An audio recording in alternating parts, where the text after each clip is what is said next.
pfSense est une solution logicielle basée sur une distribution Linux FreeBSD qui implémente une solution routeur par feu très complète.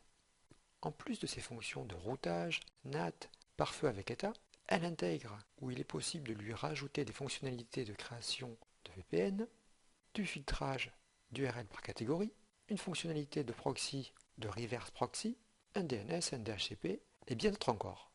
Dans cette vidéo, nous allons voir comment installer pfSense et procéder à sa configuration de base. Pour la démonstration, je vais m'appuyer sur un lab constitué de deux machines virtuelles, une VM sous pfSense et une VM sous un client Windows.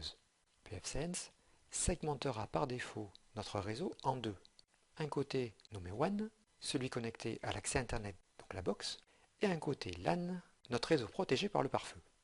Pour pfSense, j'ai décidé de créer une machine virtuelle avec deux cœurs, 2 Go de RAM, un disque dur de 60 Go et deux interfaces réseau, c'est-à-dire deux cartes réseau virtuelles. La première sera configurée en bridge pour qu'elle puisse communiquer avec mon réseau physique et donc ma box. C'est celle qui sera connectée côté WAN et j'ai décidé de laisser son adressage en dynamique car je n'ai pas besoin de maîtriser son IP. Je vais laisser le DHCP de ma box lui affecter son IP, son masque, sa passerelle et son DNS sur mon ID réseau 192.168.1.0/24. La deuxième carte virtuelle sera configurée sur un LAN segment ou un switch virtuel que j'ai décidé d'appeler switch LAN. Cette carte sera donc connectée côté LAN. J'ai choisi l'ID réseau 192.168.200.0/24. J'ai affecté la première IP de ce réseau à cette interface réseau.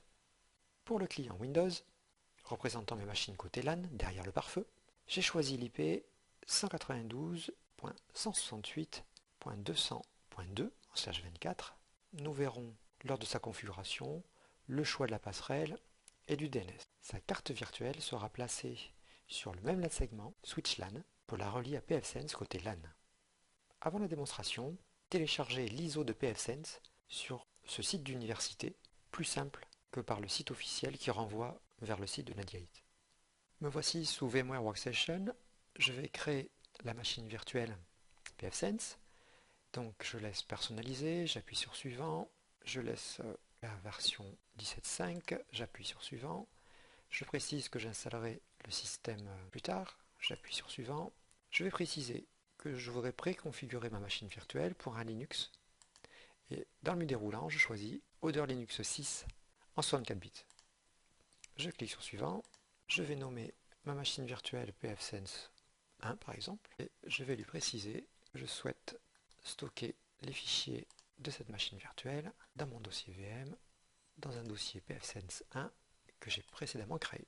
Je clique ensuite sur suivant. J'avais décidé de lui attribuer deux cœurs, donc je laisse par défaut, je clique sur suivant. Je vais lui affecter 2 Go de RAM. Je clique sur suivant. Je vais connecter donc cette première carte réseau en bridge, donc sur ma carte physique, pour qu'elle puisse communiquer avec ma box. Ce sera donc la carte connectée côté WAN. Je clique sur suivant. Pour le disque dur, je laisse les paramètres recommandés. Je crée un nouveau disque dur d'une capacité de 60 Go. Je clique sur suivant. Je laisse le nom du disque dur par défaut et clique sur Finish pour créer la machine virtuelle. Je vais retourner dans les paramètres de cette machine virtuelle pour ajouter avec le bouton Add une carte réseau virtuelle, donc une interface réseau. Je sélectionne Network Adapter, je clique sur Finish. Voilà, je la sélectionne. Par défaut, elle est sur NAT. Moi, je veux qu'elle soit sur un switch virtuel, donc sur un LAN segment. Ici, donc j'ai créé en cliquant sur le LAN segment et en cliquant sur Add, j'ai créé un switch virtuel qui s'appelle Switch LAN. Donc je vais sélectionner dans mon menu déroulant le switch virtuel nommé Switch LAN. Comme ça, cette carte virtuelle sera côté LAN, donc derrière le pare-feu. Je retourne dans les paramètres, je vais sélectionner le CD virtuel et je vais lui pointer l'ISO que j'ai précédemment téléchargé, donc la version de 7.2. Je valide, la machine est enfin assemblée, je vais la démarrer pour qu'elle boote sur l'ISO. Là, je ne touche à rien, l'installation se lance. Voilà, je vais accepter le contrat de licence. en appuyant sur Entrée et je vais rappuyer sur Entrée pour lancer l'installation de pfSense. Il me propose de créer un partitionnement de type ZFS, donc je valide par Entrée et je rappuie sur Entrée pour lancer le partitionnement. N'ayant pas plusieurs disques durs, je ne peux pas installer de RAID, donc je vais juste appuyer sur Entrée. Je clique ensuite sur Espace pour sélectionner mon unique disque dur et appuie sur Entrée pour valider. À l'aide des flèches du clavier, je vais sur Yes et appuie sur Entrée pour lancer l'installation et patiente. Voilà, les fichiers sont copiés sur le disque dur. Je vais appuyer sur Entrée pour rebooter la machine. Là, je ne touche à rien. Je laisse le système FreeBSD se lancer avec l'application pfSense. Voilà, nous voici sur l'interface textuelle de pfSense.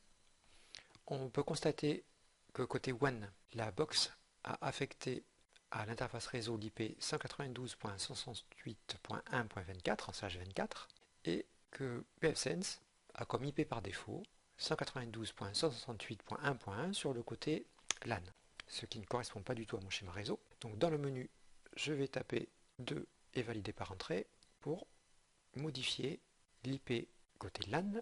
Donc je retape 2 et je valide par entrée. Il me demande si je souhaite que l'interface LAN soit configurée en dynamique, c'est-à-dire qu'elle obtienne son adressage IP via un DHCP. Donc je tape N et entrée, et ensuite je vais lui préciser son IP fixe, donc 192.168.200.1 pour l'exemple que j'ai choisi. J'appuie sur entrée, il me demande le masque, donc en notation CIDR, ça sera 1/24, donc je tape juste 24 et je valide. Il n'y a pas de passerelle, donc j'appuie juste sur entrée. Il me demande si je souhaite adresser en dynamique l'IPv6, donc je réponds non, enfin N et entrée.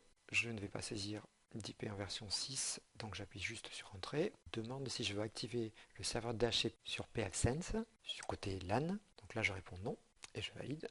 Il me demande si je veux remplacer le protocole HTTPS par HTTP. Je lui réponds non, on va continuer sur l'interface web sécurisée, donc je valide. Voilà, on voit bien que l'IP 192.168.200.1 a été attribué côté LAN. J'appuie donc sur entrée et je vais maintenant continuer la configuration de base de pfSense sur un client Windows. Donc j'ai créé une machine virtuelle sous un Windows 11. Nous allons modifier ses paramètres avant de la démarrer, notamment sa carte virtuelle.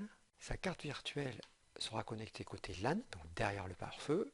Donc je vais l'assigner au LAN segment qui s'appelle Switch LAN pour qu'elle puisse communiquer avec l'interface côté LAN de pfSense. Je valide et démarre la machine virtuelle. Je me mets plein écran. Me voici sur mon client Windows. Je vais, en passant par le panneau de configuration, désactiver le pare-feu de Windows.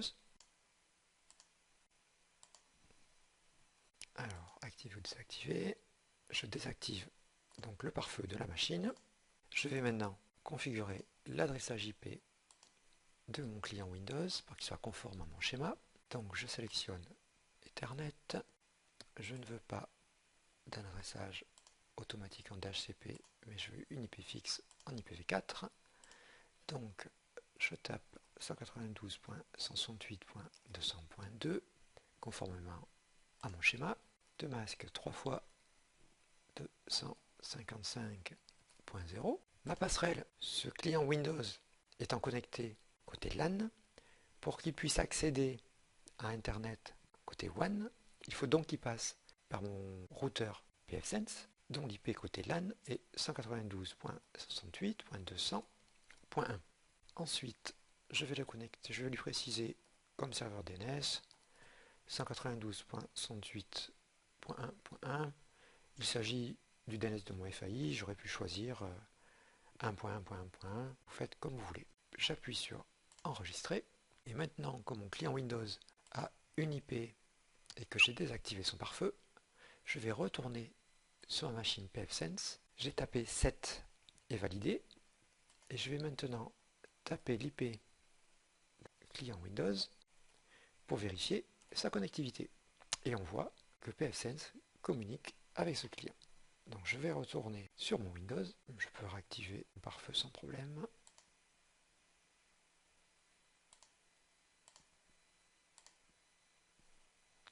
je vais lancer un navigateur internet et je vais taper l'adresse IP côté LAN de mon routeur pfSense, donc 200.1. Comme l'interface web de pfSense n'est pas un site sécurisé, j'ai cette page d'avertissement, je vais cliquer sur Avancer et cliquer sur le lien Continuer vers 192.200.1 non sécurisé. Le compte par défaut, il s'agit d'admin avec le mot de passe pfSense tout en minuscule, valide, et nous voici dans l'interface web de pfSense.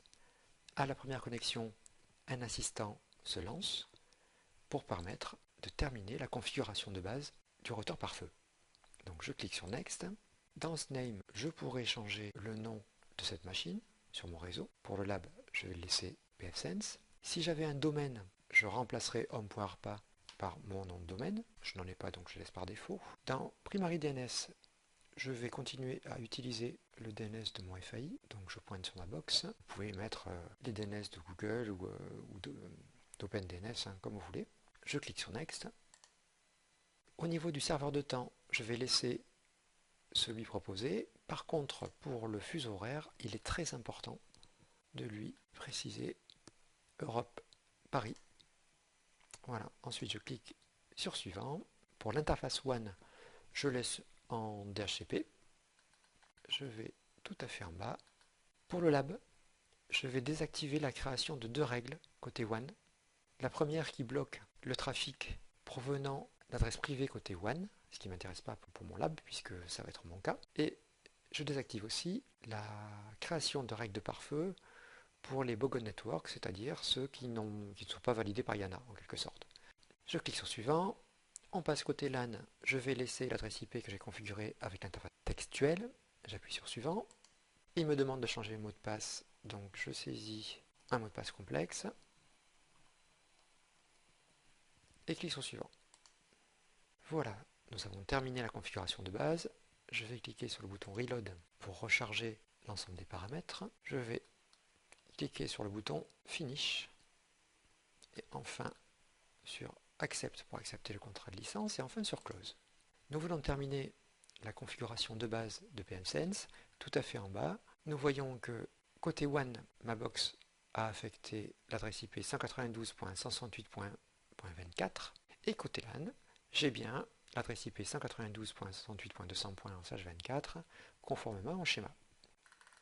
Nous allons aller dans le menu Firewall et Règles et constater qu'il n'y a pas de règle côté WAN, ce qui veut dire que tout trafic émanant du côté WAN, c'est-à-dire Internet ou de machines placées côté WAN, sera bloqué par le pare-feu.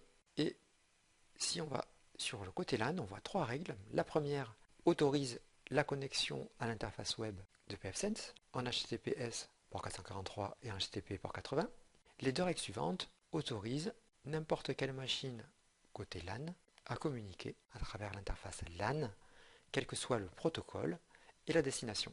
Ce qui veut dire que si, à partir de mon client Windows 10, si je rajoute un onglet, si j'ouvre un onglet, nous pouvons constater que j'accède à Internet à travers mon routeur pare-feu pfSense. La vidéo sur l'installation et la configuration de base de pfSense est terminée.